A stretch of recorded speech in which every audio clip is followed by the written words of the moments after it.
If we win all our games, it doesn't matter what they do. We'll win it before the break. Isn't that right? Yeah. You'll win it on the last game before the break. Well, blow me down. Storm Ciara has caused havoc with the Premier League. Manchester City's home game with West Ham United in the Premier League postponed due to the weather. But what does that mean for Liverpool? Well, it means, quite frankly, that should Liverpool win at Carrow Road next time out before Manchester City play in the Premier League again, Liverpool could be 25 points clear. I'm Guy Clarke. This is The Agenda. And alongside me is Joel Rabinowitz from Liverpool.com. Joel, the Storm's causing havoc out there, and it seems to be causing havoc with our minds as to what it means for the maths in the Premier League. Yeah, we've just been trying to work it out now.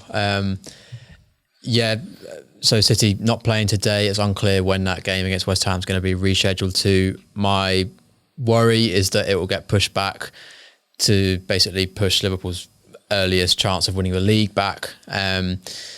Because there's also the complication of the FA Cup, where I think if Liverpool and City both win their fifth round matches, then there's another set of league games that need to be rearranged before the March international break. So, trying to work out all the maths of where they can and can't win it is difficult at the moment. But I was quite looking forward to watching City today under those conditions against West Ham. I know it's at home, but I mean, you wouldn't rule out anything in their current form. No, certainly not. And I suppose it's one of those real weird things. We don't want to count our chickens and be too premature about it.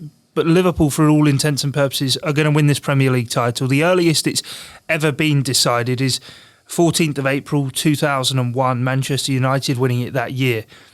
Liverpool play Aston Villa on the 11th of April. I mean, we're still over 2 months from that game being played. Yeah. And yet Liverpool have all of these matches prior to then that will be opportunities to win the league title. Obviously not all of them, because, for example, they're not going to win it at Carrow Road, but there is a realistic possibility that it could be Anfield, it could be the Etihad, it could even be Goodison Park. There's so many different places. Liverpool could now wrap this up.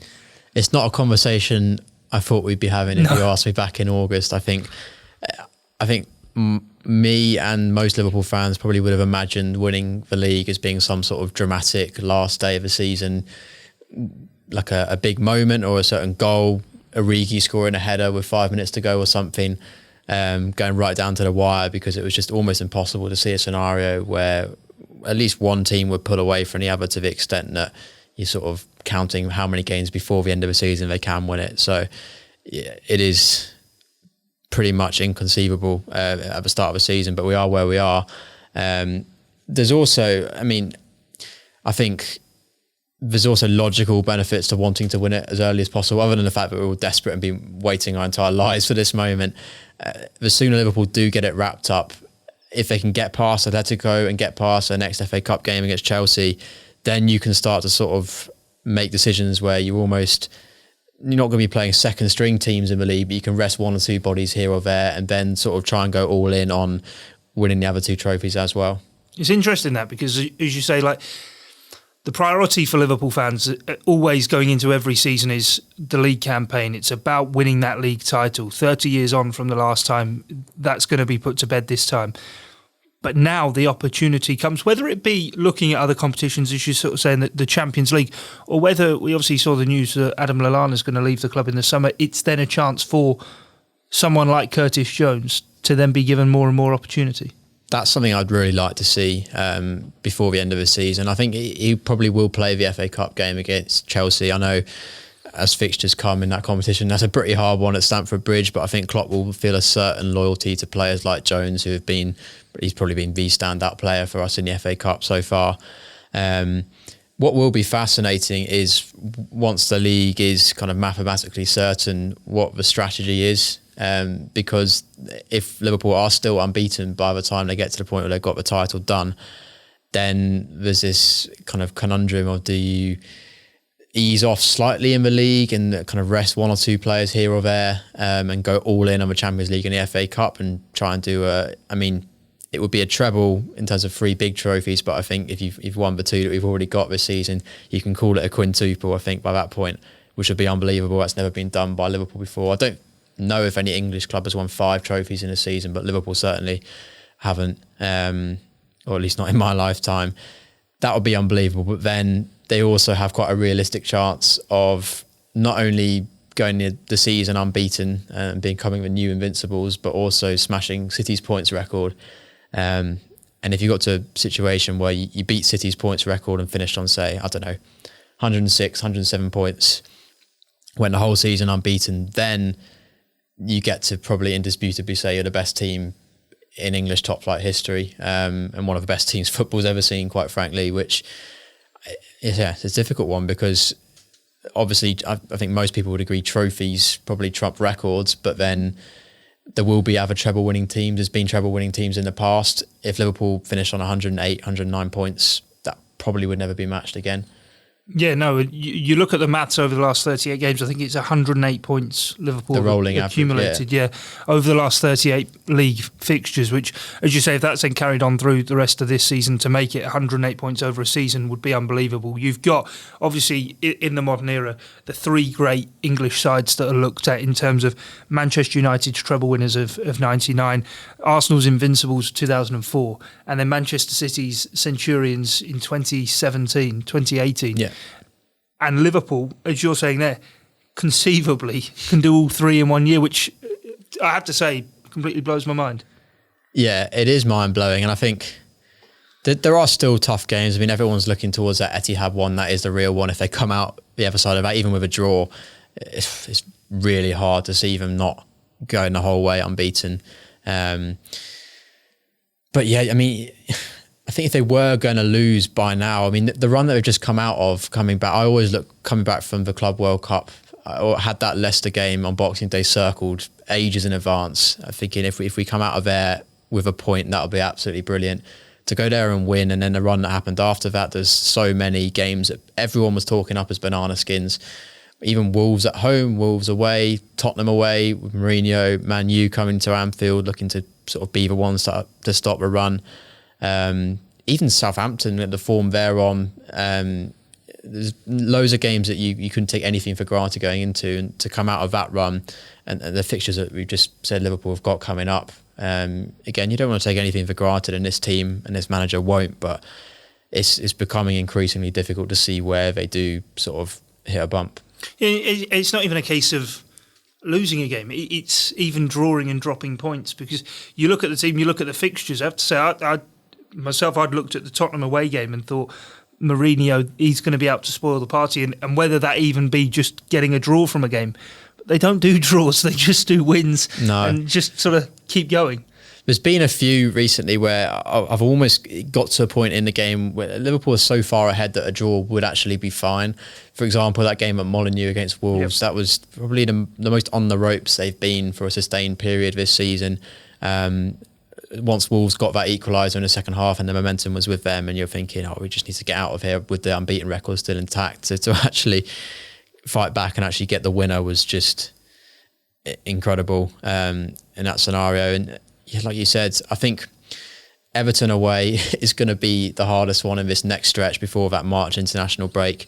Obviously, the form they're in, their morale is a lot higher than it was when we played them earlier in the season. And the fact that it's at Goodison, they will want absolutely nothing more than to be able to say they're the team that stopped Liverpool becoming the Invincibles. They clung on to that last season when Liverpool drew there, and that ended up being kind of a really costly drop points in the title race. So that would be really hard. And I think that would be, is it Goodison and then there's Palace and then the City? So those, I mean, Palace as well have always been kind of quite awkward fixtures. I think it was 4-3 at Anfield last season. It was a crazy game. So that's, again, not game one. In which Milner was sent off, wasn't it? Yeah, I think it was. And Palace, they got a point recently at the Etihad, didn't they? So they are a funny team who sort of tend to thrive against the bigger sides more so than they do when they're expected to win. Yeah, they are very awkward in that. And it brings us back to the point of mathematics and where Liverpool at the moment. We're not going to delve too deep in mathematics because it's not my strong point, and I don't know if it's yours either. Definitely not. and probably not the most interesting conversation for listeners. But if Liverpool continue with the 22-point lead they have when all is square in terms of fixtures with the two sides, Liverpool conceivably will win the Premier League at home against Crystal Palace on what would be the 22nd of March, just before the international break. Of course, we have to wait and see when City's game is going to get rearranged, but looking at the fixture schedule, obviously they're now on their winter break, so you could say, could they play next weekend? But I imagine that would be out of the question for both them and West Ham United. But the next free slot they may have in the calendar would be the midweek after Liverpool go to Goodison. So should Man City continue to win all the games up until then, it would be Crystal Palace. If they drop 3 points before then, it could be Goodison Park. You can see them dropping the points, that's the thing. I wasn't overly surprised when they lost to Spurs. They looked a better team, which they do in almost every game they play. But they're just so... There's a fragility there that wasn't there last season, and they're just not... I think they scored 1 goal in the last 3 games or something, missing all kinds of chances. But yeah, if you were to sort of put your finger on it at the moment, I think Palace is the one that you look at as the likeliest, which if I was to pick, I think it's probably ideal because you get it at Anfield. Like, I can't even imagine what the noise and the celebrations at full time would be like. You've got Hodgson there who gets to sort of feel... well, it would just be symbolic, wouldn't it, if he had to be there for the moment they lifted it. And then also the timing of it with a 2-week international break, just to sort of relax and then walk out to a guard of honour at the Etihad afterwards would be pretty dreamy. Yeah, that would be the next game after the international break. All of these sort of scenarios play out in your head, but in terms of, and not getting sort of too ahead of ourselves, but in terms of the title being decided, if we can accept that that is exactly what's going to happen, it would be very bittersweet should that game get rearranged that Man City have against West Ham.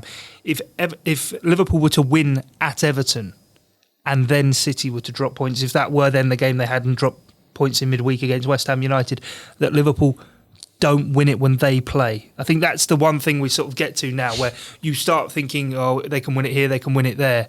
As much as that game then against Crystal Palace would be a brilliant atmosphere because Liverpool would already be champions and the next game would be at home, you do want to see Liverpool physically win it, don't you?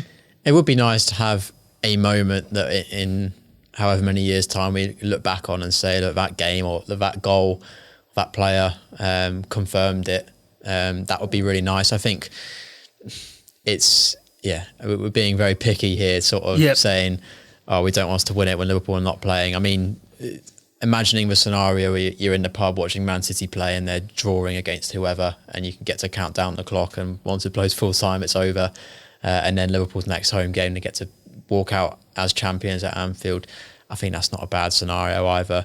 There's also, I'm not sure again on the mathematics of it, but were they to win it at the Etihad, there would be, again, symbolically, that would feel quite cathartic, having come so close last season, and just the intensity of that Klopp-Pep rivalry and between the two teams, to sort of do it in front of them would be quite satisfying. But I think, if you were to pick one, nothing would beat doing it at Anfield. No, topple Man City in their own backyard, or even have them lay on a guard of honour. We'll have to wait and see how it plays out. That's all for the agenda here this Sunday afternoon from us on Blood Red. We've got swept away with Storm Ciara, and hopefully Liverpool continue to sweep their way to their first Premier League title and first league title in 30 years. That's all from us. Thank you for your time and company. Till next time, it's bye for now.